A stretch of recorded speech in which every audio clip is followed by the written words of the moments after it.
ओम ज्ञानातिमिरान्धस्य ज्ञानञ्जनशलाकया चक्षुरुन्मीलितं येन तस्मै श्रीगुरुवे नमः।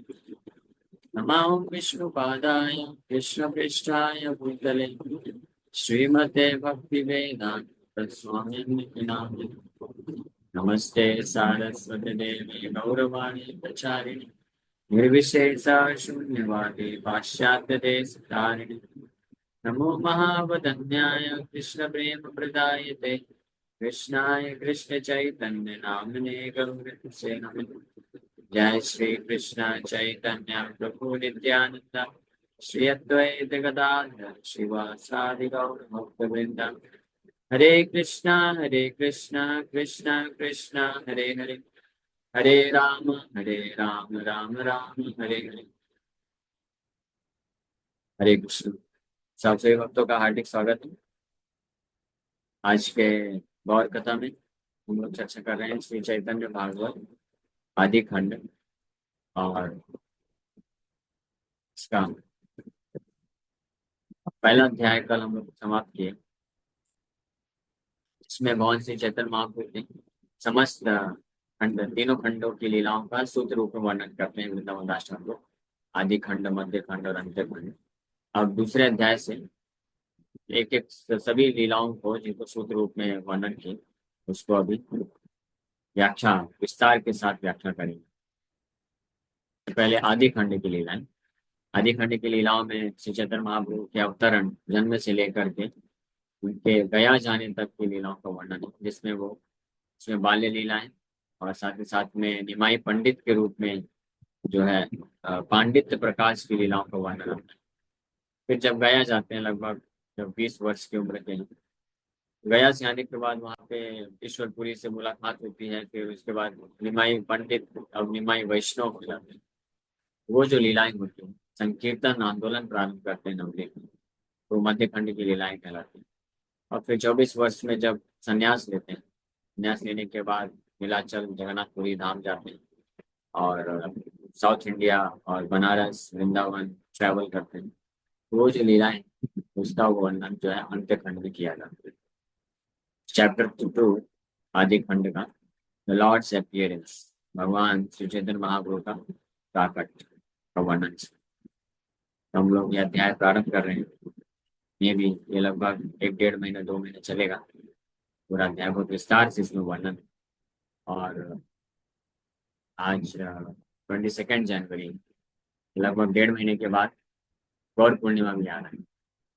गौर पूर्णिमा मतलब श्री चैतन्य महाप्रभु का आविर्भाव दिवस भी है। तो उस उपलक्ष्य में बहुत अच्छा कोइंसिडेंस हो गया। हम लोग 1.5 महीने पूर्व यह अध्याय प्रारंभ कर रहे हैं।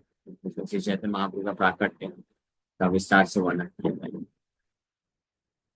जय जय महाप्रभु गौर सुंदर, जय जगन्नाथ पुत्र महामहेश्वर। All glories to Mahaprabhu Sri Gaur Sundar. All glories to the son of Jagannath Mishra, the Lord of all lords. So महाप्रभु श्री गौर सुंदर भगवान की जय। जगन्नाथ मिश्र के पुत्र महामहेश्वर भगवान श्री चैतन्य महाप्रभु जय। जय नित्यानंद गदाधरे राजीवान, जय जय अद्वैतादि भक्तेर सहरा। नित्यानंद प्रभु और गदाधर प्रभु के जीवन प्राणधन श्री चैतन्य महाप्रभु की जय। अद्वैत आदि भक्तों के आश्रय श्री चैतन्य महाप्रभु जय। All glories to the center of devotees headed by Advaita Prabhu. So Sri Gadadhar Pandit Goswami was the foremost amongst Mahaprabhu's intimate devotees. Shri Chaitanya Mahaprabhu के जो अत्यंत घनिष्ठ जो पार्षद भक्त, उसमें से गदाधर पंडित गोस्वामी सबसे ज्यादा घनिष्ठ पार्षद, निकटतम पार्षद। उसके पश्चात राय रामानंद और स्वरूप Damodar. As he is the origin of the Sakti Tattva, he was present in the Lord's pastimes at both Navadip and Nilachal. यही कारण है कि गदाधर पंडित श्री चैतन्य महाप्रभु के साथ नवदीप में भी सारी लीलाओं में साथ में रहे हमेशा, और नीलाचल जगन्नाथपुरी संन्यास लेने के बाद भी उनके साथ में ही रहे। He lived first in Navadip and later he lived as a Kshetra sannyasi in some forest near the ocean at Nilachal. The pure devotees who worship the sweet feature of Shri Radha Govind take shelter of Gadadhar and thus become known as intimate devotees of Shri Govind. तो माधुर्य रस में जो स्थित भक्त हैं वो इसलिए गौर गदाधर का पूजा करते हैं। इसलिए आप देखेंगे श्रीला भक्तिविनोद ठाकुर में विग्रह हैं, कई विग्रह हैं, और गौर गदाधर डीटीएस में इंस्टॉल गौर गदाधर गदाधर पंडित और श्री चैतन्य महाप्रभु। तो श्री राधा गोविंद का जो आश्रय लेते हैं माधुर्य रस के स्तर में, वो गदाधर पंडित और श्री गौरांग महाप्रभु को वर्शिप करते हैं। Those who are not enthusiastic to worship the sweet feature of the Lord perform devotional service under the shelter of Nityananda. गौर निताय का जो आश्रय लेते हैं तो प्राय कृष्ण बलराम सख्य रस में जो भगवान कृष्ण का जो स्वीटनेस है उस फॉर्म को वर्शिप करते हैं। नित्यानंद को भगवान बलराम, इसलिए Krishna Balram. Some of Gaura's devotees like Sri Narahari were followers of Sri Gadadhar Pandit who had taken shelter of Gadadhar under the consideration that Sri Gaur Sundar was his only worshipable Lord. Some people call Sriman Mahaprabhu the life and soul of Nityananda, and some people call him the life and soul of Gadadhar. तो नित्यानंद प्रभु और गदाधर पंडित दोनों के life and soul, जीवन और प्राण में श्री चैतन्य महाप्रभु। तो अपने अपने रस में उससे स्थित होकर के अलग अलग भक्त इस प्रकार से तो गदाधर पंडित के आश्रय में रह करके भगवान श्री चैतन्य महाप्रभु का सेवा करते हैं, और कोई नित्यानंद प्रभु के आश्रम में रहकर भगवान श्री चैतन्य महाप्रभु की सेवा करते हैं। Sri Gaur Sundar was also the Lord of both Sri Advaita Prabhu, the incarnation of Mahavishnu, and Srivas Pandit, the incarnation of Narad. भगवान श्री चैतन्य महाप्रभु गौर सुंदर एक तरफ गदाधर पंडित के प्राण थे माधुर्य रस में, और दूसरी तरफ नित्यानंद प्रभु के भी प्राण थे, उनके भी मास्टर भगवान बलराम, और श्री अद्वैत प्रभु जो कि महाविष्णु के अवतार है उनके भी मास्टर स्वामी, और श्रीवास पंडित नारद मुनि के अवतार उनके भी तो स्वामी हुए प्राण में। ये पांचों मिलके पंच तत्व कहलाते हैं, जो हम लोग बोलते हैं श्री कृष्ण चैतन्य प्रभु नित्यानंद श्री अद्वैत गदाधर श्रीवास आदि गौर। तो द पंच तत्व has thus been described in this way. इस प्रकार से पंच तत्व का वर्णन प्राप्त है। Shri Gaur Sundar in the form of a devotee, Shri Nityananda is the expansion of a devotee, Shri Advaita is the incarnation of a devotee, Shri Gadadhar is the energy of the Lord, and Srivas is the pure devotee. Shri Gaura enjoys pastimes in these five pages. तो भगवान श्री चैतन्य महाप्रभु भगवान कृष्ण अपने आप को इन पंच तत्वों में प्रकट करते हैं। पंच तत्व एक वस्तु नहीं भिन्न, पंच तत्व एक ही वस्तु, द सेम एब्सोल्यूट ट्रुथ, परम ब्रह्म भगवान कृष्ण अपने आप को इन फाइव फीचर्स में प्रकट करते हैं in order to enjoy the pastimes, the association of devotees. भक्त गोष्ठी सहित गौरांग जय जय, सुनीले चैतन्य कथा मुक्ति लभ्य। All glories to Lord Gauranga along with his associates. By hearing the topics of Sri Chaitanya, one attains Jyoti service to the Lord. Bhakta Goshti Sahita Gauranga Jai. This is the proper method of worshipping the Supreme Lord. भगवान को पूजा करने का, भक्ति करने का यही एक सर्वोत्तम विधि ये क्या भक्त गोष्ठी सहित along with his devotees and associates के भक्त और पार्षदों के साथ भगवान श्री चैतन्य महाप्रभु की जय गौरांग जय। भगवान by hearing the topics of Sri Chaitanya, चैतन्य सुनीले चैतन्य कथा भक्ति लभ्य है। If one hears these narrations of Lord Sri Chaitanya Mahaprabhu, Sri Chaitanya Mahaprabhu की कथाओं को अगर जो सुनता है तो वो भगवान श्री हरि और कृष्ण की भक्ति को प्राप्त करता है। The word Bhakta Goshti refers to the worshipable Lord Gaurasundar and his four principal devotees headed by Sri Nityananda who are under his shelter. These devotees have no business other than the service of Lord Gaurasundar. ये भक्त गोष्ठी को prefer करते हैं। भक्त गोष्ठी मतलब भगवान श्री गौर सुंदर और उनके चार प्रमुख भक्त जिनके आश्रय में फिर अनेकों असंख्य भक्त उनके मार्गदर्शन पर भगवान चैतन्य महाप्रभु का सेवा करते हैं और head of all this principle devotees is Shri Nityanand. Simply by hearing the pastimes of Sriman Mahaprabhu, one's constitutional position is revived. The activity of one in that constitutional position is the devotional service of Lord Krishna. Knowledge of Sri Chaitanya, his manifestations and his glories, is nourishment for the living entity's ears. When the living entity awakens to his constitutional activities, he fully engages in the service of Sri Gaur Krishna. In other words, he performs pure devotional service with knowledge of his relationship with Brahma. So, भगवान श्री चैतन्य महाप्रभु के कार्यकलापों का लीलाओं का अगर कोई श्रवण करता है तो अपने वास्तविक स्थिति कॉन्स्टिट्यूशनल पोजीशन अपने स्वरूप को रिवाइव कर सकता है. तो श्री चैतन्य महाप्रभु जो है भक्त के भाव को कृष्ण अंगीकार करके प्रकट हो, इसलिए किस प्रकार से भक्ति करके कृष्ण के प्रति प्रेम को विकसित किया जाए ये आचरण प्रभु सिखाए. अपनी आचरण प्रभु जीवे सिखाए. तो उनके बारे में सुनने से व्यक्ति अपने स्वरूप को समझ सकता है और इस प्रकार से भगवान कृष्ण के प्रति भक्ति प्रारंभ कर भक्ति को प्राप्त कर. श्री चैतन्य महाप्रभु उनके प्राकट्य और उनकी महिमा जो गान ये जीवात्माओं के लिए पोषण का कार्य कर. जीवात्माओं के जो वास्तविक उनका जो कार्यकलाप है बिजनेस उसका पोषण का कार्य कर. भक्ति के पोषण के लिए ये कथा इसलिए बोल रहे हैं श्री चैतन्य कथा सुनिले श्री चैतन्य कथा भक्ति लभ्य. Because by hearing the activities and pastimes of Lord Chaitanya Mahaprabhu, one's devotional attitude is nourished. Chaitanya Mahaprabhu के जो कार्यकलाप है वो कृष्ण के शुद्ध भक्ति संबंधित कार्य, इसलिए उसको सुनने से जो जीवात्माएं का भक्ति का पोषण है इस प्रकार से भगवान श्रीहरि की भक्ति को प्राप्त करना. When the living entity awakens to his constitutional activities, he fully engages in the service of Sri Gaur Krishna.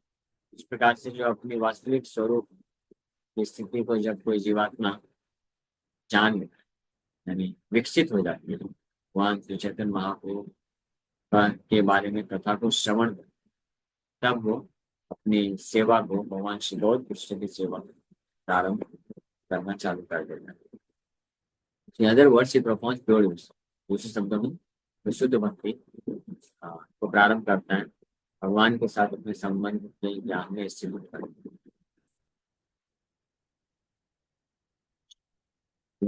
भक्त संगे प्रभु पदे नमस्कार गुरु का जीवाया Gaura चंद्रावतार. I again offer my obeisances at the lotus feet of Sri Chaitanya and his devotees. Let the topics of Sri Gaur Chandra become manifest on my tongue. तो इसके पहले कि भगवान श्री चैतन्य महाप्रभु की लीलाओं की और सबसे पहली लीला उनके प्राकट्य की लीला को प्रारंभ करें के कथा का महिमा बताए वृंदावन दास और वापस से I again offer my obeisances. पुनः भक्त संघ के प्रभु पदे नमस्कार. भगवान श्री चैतन्य महाप्रभु के शरण कमलों में उनके भक्तों के सहित मैं वापस से प्रणाम करता हूँ और ये मैं याचना करता हूँ उनकी कृपा से कि भगवान गौरचंद्र के अवतार संबंधित जो लीलाएं हैं वो मेरे जीवा में प्रकट हो जाए. क्योंकि भगवान की जो कथा है वो कोई व्यक्ति अपनी बुद्धि से या अपने सामर्थ्य पे अपने स्कॉलरशिप के बल पर नहीं कर सकता. until unless the Lord agrees to appear on the heart of a devotee, and from the heart the Lord appears on the tongue of the devotee. A devotee cannot properly glorify the भगवान जब तक भगवान भक्त के हृदय में अपने आप को प्रकट नहीं करते, प्रकाशित न करें, और फिर इस प्रकार से हृदय से अपने आप को उसके जिह्वा में ना ले, तब तक कोई भी व्यक्ति या भक्त भगवान का कथा नहीं कर सकता, गुणगान नहीं कर सकता है। केवल अपने बुद्धि के बल पे या संस्कृत के श्लोकों को जान के या शास्त्रों के अध्ययन करके, शास्त्रों को पढ़ के, शास्त्रों को रिपीट करके, दैट इज नॉट पॉसिबल। इसलिए यहाँ पे वृंदावन शास्त्रों का स्पष्ट वर्णन कर रहे हैं, स्फुरु का जिह्वाय गौड़ चंद्रावत, मेरे जीवा में स्फुरित हो जाए, यानी प्रकट हो जाए। जैसे भगवान इस संसार में अवतरित होते हैं तो अपने विशेष पार्षदों को चूज करते हैं और उनके उनके अपने आप को उनके पुत्र के रूप में प्रकट करते हैं। बाय हिज मर्सी, कृपा करके भगवान अवतरित करते हैं। उसी प्रकार से भगवान की जो कथा है वो भी भगवत स्वरूप, वो भी भगवान का अवतार है। भगवान का अवतार जो है, भगवान अपनी खुद की स्वीट विल से, अपनी खुद की इच्छा से प्रकट होते हैं, कोई फोर्स नहीं कर सकते। भगवान बोलते भी संभवामी, गीता में बोलते हैं संभवामी आत्म माया, I appear according to my own sweet will. आत्म माया मतलब मैं अपनी खुद की आंतरिक शक्ति के बल पे या अपनी खुद की इच्छा से प्रकट होते। बाकी लोग जो इस संसार में जन्म लेते हैं वो इच्छा से नहीं जन्म लेते, माया के बल से जन्म, तीन गुणों के फोर्स पे जन्म, कर्म के फोर्स के आधार पर जन्म, कर्म के बल। लेकिन भगवान प्रकट होते हैं अपनी खुद की इच्छा से। और उसी प्रकार से भगवान की कथा जो है, भगवान का गुणगान है, वो भी भगवान कृष्ण से अभिन्न है। भागवत और भगवान दोनों अभिन्न है। इसलिए जो भक्त भगवान को प्रकट करना चाहते हैं, यानी जो वास्तविक रूप में भगवान का कथा करने का इच्छा रखते, तो वो कभी भी अपने सामर्थ्य, बुद्धि, स्कॉलरशिप पे निर्भर नहीं होते। वो बड़े ही याचक होकर के प्रार्थना करते हैं भगवान से और भक्तों से, पुनः भक्त संग प्रभु पदे नमस्कार, भक्तों के साथ प्रभु को नमस्कार, ताकि उनकी कृपा से भगवान वह अपने आप को प्रकट करने के लिए सहमत हो जाए। Nobody can force the supreme lord to appear, कोई भगवान को फोर्स नहीं कर सकता है प्रकट होने के लिए। The Lord reserved the right not to expose himself to anyone and everyone. भगवान पूर्ण रूप से स्वतंत्र हैं, पूर्ण रूप से उनका अधिकार है, वो अपने आप को प्रकट करना चाहें या ना करना चाहें। Nobody can object, कोई ऑब्जेक्शन नहीं कर सकता। भगवान के किसी भी प्रकार के डिसीजन, किसी भी प्रकार के कार्य, किसी को ऑब्जेक्शन करने का अधिकार भी नहीं।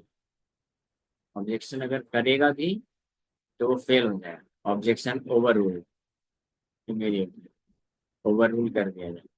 तो nobody has the right because he is the supreme control, supreme personality of God. So इस प्रकार से भगवान के कृपा पे, मर्सी पे, that also applies to all the aspects of devotion. When we are chanting हरे कृष्णा मंत्र जब हम जप करते, भगवान का नाम लेते, हम भगवान का कथा करते या भगवान का किसी भी प्रकार से सेवा करते, तो ये हम अपने बल पे एक्चुअली में कर नहीं सकते। वी कैन नॉट फोर्स, हम भगवान को फोर्स नहीं कर सकते। भगवान मैं डेली 64 माला जप कर रहा हूँ तो आपको आना ही पड़ेगा। नो, 64 करोड़ माला जप कर लो, ही इज कम्प्लीटली इंडिपेंडेंट। अभिज्ञ स्वराट इसलिए बोला गया, fully independent. He reserve the right not either to be present और नॉट टू बी प्रेजेंट। और व्यक्ति हो सकता है जो नाम जप करता है, दृष्टि के अलग अलग बहुत सारे करोड़ों करोड़ों नाम लेता है, ऐसा हो सकता है कि भगवान है ही नहीं। और कोई व्यक्ति है जो नाम लेता है, भगवान उपस्थित हो। That all depends upon his attitude. Specially जो भक्त गोष्ठी संघ, इसलिए बहुत महत्वपूर्ण है। जो भगवान के शुद्ध भक्तों का आश्रय लेते हुए भगवान को प्रार्थना करते हैं, तो भगवान प्रसन्न होकर के ऐसे व्यक्ति के सामने अपने आप को प्रकट करने के लिए बाध्य होते हैं, प्रकट कर लेते। बाध्य not in the sense of limitedness, but Bhagavan out of his own sweet will, अपनी खुद की इच्छा से इसलिए यहाँ पे वृंदावन दास ठाकुर, हालांकि वो इतने महान वैष्णव भी हैं और बहुत बहुत महान स्कॉलर भी हैं, लेकिन फिर भी कृपा की याचना कर रहे हैं। इस पूरक जिह्वाय गौरी चंद्र अवतार, इसलिए जो भी प्रामाणिक वैष्णव होते हैं वो भगवान की कथा करने के पूर्व सर्वप्रथम अपने गुरु, फिर पूर्ववर्ती वैष्णवाचार्य और फिर भगवान को स्वयं जो है प्रार्थना करें। हाँ, मंगलाचरण श्लोक, चाहे आप भागवत ले लीजिए, चैतन्य चरितमृत, चैतन्य भागवत, या कोई भी ऐसे भक्ति शास्त्र नहीं उसमें जिन्होंने भी ग्रंथ का रचना किया, या कोई भी बोनाफाइड जो स्पीकर करना करते हैं, तो मंगलाचरण के द्वारा अपने गुरु और वैष्णव को और भगवान को प्रार्थना करनी। So with the desire to achieve this goal, the author again offers his respectful obeisances to the Lord and his associates, and prays for the blessing that the transcendental pastime of the Lord Gaur Sundar manifest on his tongue. इसलिए बारंबार देखिए प्रार्थना कर रहे हैं, प्रणाम कर रहे हैं। These prayers, ये जो प्रेयर्स है, प्रार्थनाएं हैं, ये भक्ति का एक बहुत महत्वपूर्ण अंग है। ये और हम बोल सकते हैं एक्चुअली में ये बहुत बैकबोन है, fundamental. Without prayerful attitude, one cannot actually perform devotion service. Prayers always. That's why devotee is always in a prayerful attitude, not in a demanding attitude. Prabhupada ji इसीलिए एक बार प्रवचन देते हुए, जैसे साथ बस एंड करेंगे, समय हो गया, तो एक प्रवचन देते हुए प्रभुपाद जी बोले, प्रवचन में बोले कि माया कैन नॉट टच, माया मुझे स्पर्श भी नहीं कर सकती। फिर जब लेक्चर होने के बाद प्रभुपाद जी गए, प्रणाम कर रहे थे और हाथ जोड़ करके भगवान के सामने कुछ प्रार्थना कर बोल रहे थे। तो एक शिष्य पूछे, तो प्रभुपाद आप क्या प्रार्थना कर रहे थे, क्योंकि प्रार्थना करते वक्त आवाज तो नहीं सुनाई दिया, लेकिन समझ गए कुछ बोल रहे हैं प्रभुपाद जी। प्रभुपाद बोले, I was praying to Krishna, my dear Krishna, please always protect me from your maya, आपकी माया से मुझे हमेशा सुरक्षित रखिए। Let me not forget you even for a single moment, आपके चरण कमलों को मैं कभी भूलूं नहीं, और कभी भी मैं आपकी माया से विचलित ना हूं, और आपका जो निस्वार्थ भाव से सेवा करता हूँ। तो वो शिष्य बड़े आश्चर्यचकित हो गए, वो बात आप ऐसा प्रार्थना कर रहे हैं, अभी तो आप लेक्चर में बोल रहे थे माया कैन नॉट टच मी, और अभी आप प्रार्थना कर रहे हैं। गुरुपाद जी बोले, that's why, because I always pray to the lord, that's why I am always protected, क्योंकि मैं हमेशा भगवान से प्रार्थना करता हूँ कि भगवान आप मेरे को आपकी माया से बचा के रखें, आपके शरण कमलों में शुद्ध सेवा में लगा के रखें, इसलिए मैं बोल सकता हूँ कि maya can not touch me on the strength of prayers to the supreme. That's why devotee is always praying. The chanting of Hare Krishna जब जो हम करते हैं, that is also prayers, ये भी prayer है, प्रार्थना है। By chanting Hare Krishna Mahamantra, we pray to the Supreme Lord Shri Shri Radha and Krishna that my dear Lord Shri Shri Radha and Krishna, please, please मतलब please, कृपा करें, कृपया तव पाद Pankaj, please kindly engage me in your devotions. That is the meaning of chanting Hare Krishna. Okay, इस हिसाब से विराम करेंगे। Thank you very much. Hare Krishna Krishna Krishna Hare Hare Krishna Prabhu Chandan प्रणाम। हरे कृष्णा। किसी का प्रश्न है क्या?